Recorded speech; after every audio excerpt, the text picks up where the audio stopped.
사무엘하 23장 1절부터 17절까지 하나님의 말씀 나누겠습니다. 다윗이 죄악에 빠져 있을 때 나단 선지자를 통해서 하신 주님의 말씀도 알아듣지 못했습니다. 그러나 예루살렘을 떠나 고난의 길을 지나왔을 때 다윗은 하나님의 말씀을 듣게 되었습니다. 2절의 말씀을 읽어보면 여호와의 영이 나를 통하여 말씀하시며 그의 말씀이 내 혀에 있도다. 여호와의 영이 하나님의 말씀이 다윗에게 임하였습니다. 진정한 회복은 하나님의 뜻이 내 삶 가운데 임할 때일 줄 믿습니다. 하나님의 영이 다윗에게 임할 때 다윗의 입술을 통해서 하나님이 어떤 분이신지를 고백합니다. 4절의 말씀 보면 그는 돋는 해의 아침빛 같고 구름 없는 아침 같고 비 내린 후에 광선으로 땅에서 우미 돋는 새풀 같으니라 하시도다. 돋는 해의 아침빛, 구름 없는 아침, 비 내린 후에 광선 같은 그 하나님이 어떤 분이신지를 다윗은 고백합니다. 우리도 다윗처럼 하나님이 어떤 분이신지를 드러내고 찬양하는 자가 되길 소망합니다. 6절의 말씀 보면 그러나 사악한 자는 다 내버려질 가시나무 같으니 이는 손으로 잡을 수 없음이로다.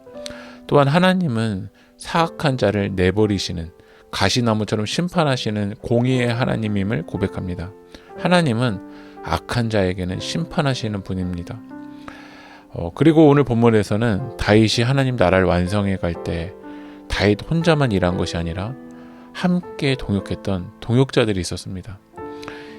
요세밧셋, 엘르아살, 삼마, 이 블레셋 사람들이 이스라엘을 공격할 때 앞장서서 싸운 용사들의 이름이 나옵니다. 우리도 하나님 나라를 위해서 믿음으로 앞장서서 싸우는 용사들이 되어야 될 줄 믿습니다. 하루는 다윗이 베들레헴 성문 곁에 있는 우물을 그 물을 먹고 싶다라고 이야기합니다. 다윗의 이야기를 듣고 세 용사는 목숨을 걸고 다윗에게 물을 길러옵니다.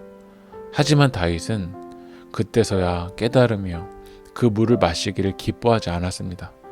17절의 말씀 보면 이르되 여호와여 내가 나를 위하여 결단코 이런 일을 하지 아니하리이다.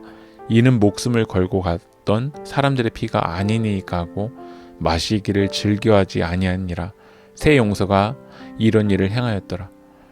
나를 위한 일, 나를 위해서 다른 사람을 희생하는 일을 다시는 하지 않겠다고 하나님께 고백합니다.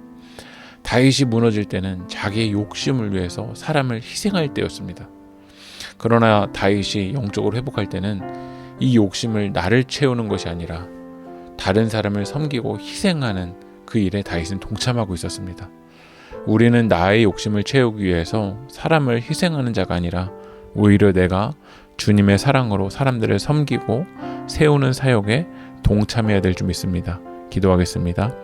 주의 영광을 위하여 언제나 부르심에 응답할 수 있는 믿음의 용사가 되게 하여 주시옵소서. 나를 위하여 다른 사람을 희생하지 않게 하시고 오히려 내가 섬기고 사랑하는 사역에 동참할 수 있도록 인도하여 주시옵소서. 예수님의 이름으로 기도합니다. 아멘.